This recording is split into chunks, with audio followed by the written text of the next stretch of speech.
Iran के राष्ट्रपति इब्राहिम रईसी और विदेश मंत्री की हेलीकॉप्टर क्रैश में मौत। ईरान के सरकारी टीवी के मुताबिक राष्ट्रपति इब्राहिम रईसी की हेलीकॉप्टर क्रैश में मौत हो गई है। राष्ट्रपति रईसी का हेलीकॉप्टर क्रैश रविवार को हुआ था, लेकिन मौत की पुष्टि सोमवार को मलबा मिलने के बाद हुई है। इस हादसे में ईरान के विदेश मंत्री हुसैन अमीर अब्दुल्लाहिन समेत हेलीकॉप्टर में सवार अन्य लोगों की भी मौत हो गई है। समाचार एजेंसी एपी के मुताबिक हेलीकॉप्टर में बॉडीगार्ड, पायलट, को पायलट, सुरक्षा प्रमुख जैसे अधिकारी भी सवार थे। ये जानकारी बचाव कर्मियों के हेलीकॉप्टर क्रैश वाली जगह पर सोमवार सुबह पहुंचने के बाद सामने आई है। इससे पहले ईरान के सरकारी मीडिया ने कहा था कि दुर्घटना का शिकार हुए हेलीकॉप्टर से जिंदगी बचने के कोई संकेत नहीं है। समाचार एजेंसी रॉयटर्स के मुताबिक एक ईरानी अधिकारी ने बताया कि क्रैश में हेलीकॉप्टर पूरी तरह से जल गया था। हेलीकॉप्टर क्रैश जिस जगह पर हुआ था वहां मौसम काफी खराब था। इस वजह से घटनास्थल तक पहुंचने में बचाव कर्मियों को काफी मशक्कत करनी पड़ी। राष्ट्रपति रईसी रविवार को अजरबैजान में किसकलासी और खोदाफरिन बांध का उद्घाटन करने गए थे। इस उद्घाटन के बाद रईसी तबरेज शहर की ओर जा रहे थे। तबरेज ईरान के पूर्वी अजरबैजान प्रांत की राजधानी है। इसी दौरान रास्ते में हेलीकॉप्टर दुर्घटना का शिकार हुआ। जहां हेलीकॉप्टर क्रैश हुआ वो इलाका तबरेज शहर से 50 किलोमीटर दूर वर्जेकान शहर के पास है। क्रैश के पीछे साजिश के सवाल पर अमेरिका ने क्या कहा? इब्राहिम रईसी के हेलीकॉप्टर क्रैश के पीछे कई लोग साजिश की बात करने लगे थे, लेकिन अमेरिका के सेनेटर चक शूमर ने कहा है कि अमेरिकी खुफिया एजेंसियों के अधिकारियों से हुई बातचीत ये बताती है कि अभी ऐसे कोई सबूत नहीं है जिसके आधार पर साजिश की बात कही जा सके। शूमर ने कहा कि हालात पर नजर बनाए हुए हैं। एक प्रेस कॉन्फ्रेंस में वो कहते हैं नॉर्थ वेस्ट ईरान जहां ये हेलीकॉप्टर क्रैश हुआ वहां मौसम बहुत खराब था। ऐसे में ये हादसा लगता है, मगर इसकी पूरी तरह से जांच की जानी बाकी है।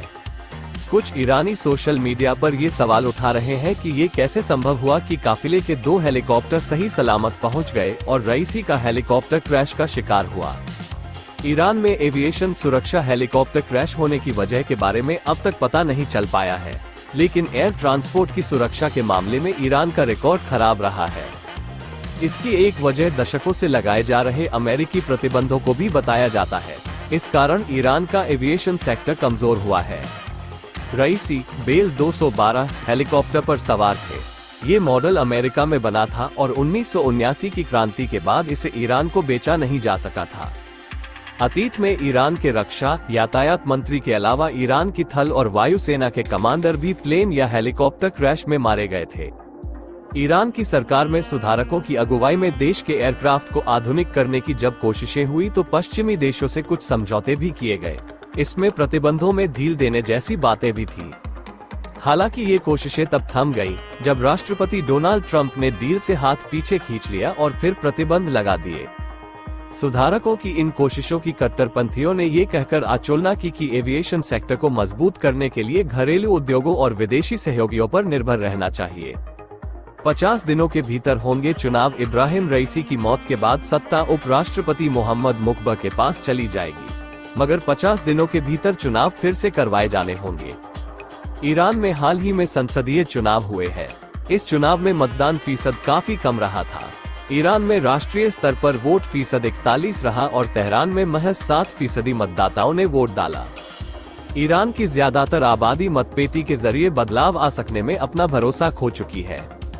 ईरान के कट्टरपंथियों के असल विकल्पों को बीते कुछ चुनावों में हिस्सा नहीं लेने दिया गया। वहीं ये राजनीतिक विकल्प बड़ी आबादी के बीच विश्वसनीयता खो चुका है। ऐसा बदलाव न कर पाने के कारण हुआ है।